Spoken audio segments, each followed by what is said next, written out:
Welcome to A Year of War and Peace. I'm your host, Brian E. Denton. A Year of War and Peace is a daily, year-long, chapter-by-chapter reading of and meditation on Leo Tolstoy's epic novel, War and Peace. In these videos and podcasts, you'll be treated to a free reading of one chapter per day of the novel, plus a reflective essay I've written individually tailored to that day's chapter. These readings are offered for free, though if you'd like to support me, you can do so in one of three ways. First, you could purchase my ebook, A Year of War and Peace. It features the entire novel, plus all of my reflective essays, and it's only $2.99 on Amazon.com. You could also become a patron at patreon.com/Brian E. Denton. If you sign up there, you'll receive a sonnet once a month, plus a link to an ebook of my collected sonnets. Finally, if you like, you can make a one-time donation to my PayPal account. The email there is brianedenton@gmail.com. You can also use that email to contact me. I'd be happy to hear from you. Your support is greatly appreciated. Today's reading is of Chapter 10, and a reflection on the same. Chapter 10. When Natasha ran out of the drawing room, she only went as far as the conservatory. There she paused and stood listening to the conversation in the drawing room, waiting for Boris to come out.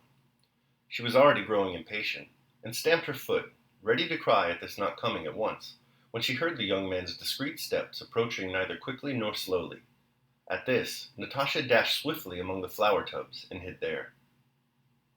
Boris paused in the middle of the room, looked around, brushed a little dust from his sleeve of his uniform, and going up to a mirror examined his handsome face. Natasha, very still, peered out from her ambush, waiting to see what he would do. He stood a little while before the glass, smiled, and walked towards the other door.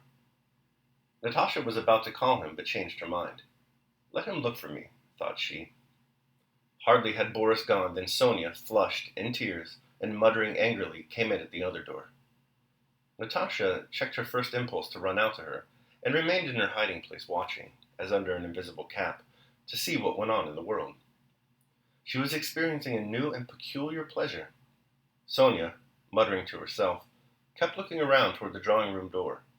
It opened, and Nicholas came in. "Sonia, what is the matter with you? How can you?" said he, running up to her. "It's nothing, nothing. Leave me alone," sobbed Sonia. "Ah, I know what it is." "Well, if you do, so much the better, and you can go back to her." "Sonia, look here. How can you torture me and yourself like that for a mere fancy?" said Nicholas, taking her hand.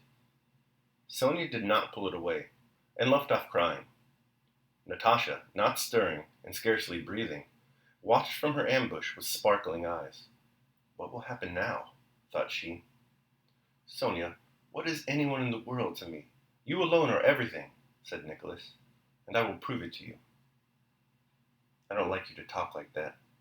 "Well then, I won't. Only forgive me, Sonia." He drew her to him and kissed her. "Ah, how nice," thought Natasha, and when Sonia and Nicholas had gone out of the conservatory, she followed and called Boris to her. "Boris, come here," said she with a sly and significant look. "I have something to tell you. Here, here." And she led him to the conservatory, to the place among the tubs where she had been hiding. Boris followed her, smiling. "What is the something?" asked he. She grew confused, glanced around, and seeing the doll she had thrown down on one of the tubs, picked it up. "Kiss the doll," said she.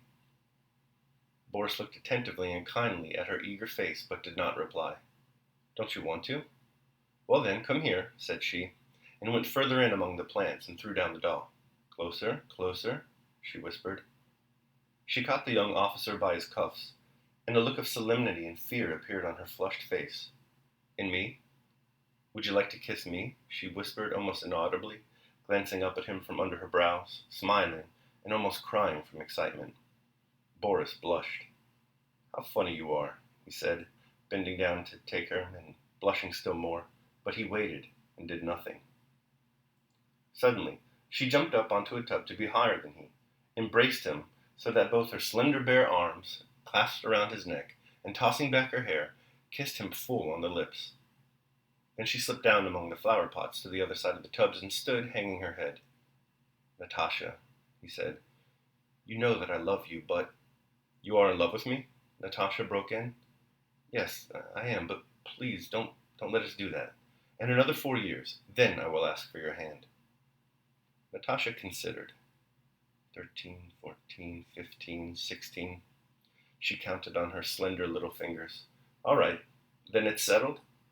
A smile of joy and satisfaction lit up her eager face. Settled, replied Boris. Forever? Said the little girl. Till death itself? She took his arm, and with a happy face went with him into the adjoining sitting room.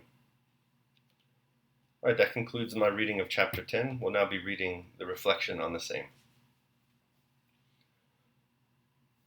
A Year of War and Peace, Day 10. Kissing Cousins.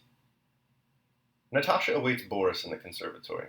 She's overtaken with the whim to hide and make him search for her, so she secrets herself away behind some flower tubs and waits for him there. Boris enters, but he's more interested in admiring himself in the mirror than he is in looking for Natasha. He soon leaves. Sonia shows up. She's crying. Nicholas follows. He assures her that his talking with Julie Karagina at dinner was completely innocent. His true love is for her, and her only. In support of this argument, he kisses her. After Nicholas and Sonia leave Natasha, calls Boris back to her. She flirts with him for a little bit, and when he doesn't take the bait, she kisses him. Then, drawing on the special wisdom of teenagers, the two decide they shall marry in 4 years' time. We'll see how that works out for them. What is so striking about this chapter is Natasha's behavior. We get the sense that Natasha is bothered by Sonia and Nicholas's kiss, not necessarily because she disapproves of the couple, but rather because it is Sonia who has won the race to the first kiss. Natasha can't have that. This compulsion to compare others to ourselves, often unfavorably, is a destructive impulse. It disturbs the mind and brings us unnecessary, self-inflicted suffering. What to do? Daily meditation. Do not waste the remainder of thy life in thoughts about others, when thou dost not refer thy thoughts to some object of common utility.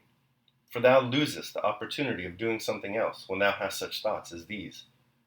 What is such a person doing, and why? And what is it he is saying? And what is it he is thinking of? And what is he contriving? And whatever else of the kind makes us wander away from the observation of our own ruling power. We ought then to check in the series of our thoughts everything that is without a purpose and useless, but most of all, the over-curious feeling and the malignant. Marcus Aurelius, Meditations. All right, fantastic. Thanks for listening today.